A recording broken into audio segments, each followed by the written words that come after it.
Lunch time guys, maragoso kag ano guys, kaunta igma guys. Maragoso kag ground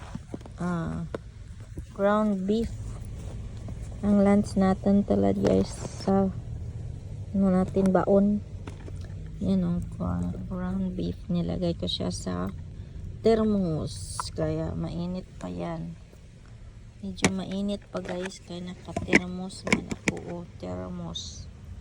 Kaya medyo mainit pa yan kasi nga 16 hours ang ano niyan. Yan guys, rice. Siyempre rice is life. Sarap nitong kanin guys. Yung calros dito kung ari ka mo sa US or diin ka mo ang calros manamit nga rice. May kay wala na ko yung mabakal nga kwan nga rice nga just jasmine rice ato calros na lang. Okay guys, kain tayo, yummy.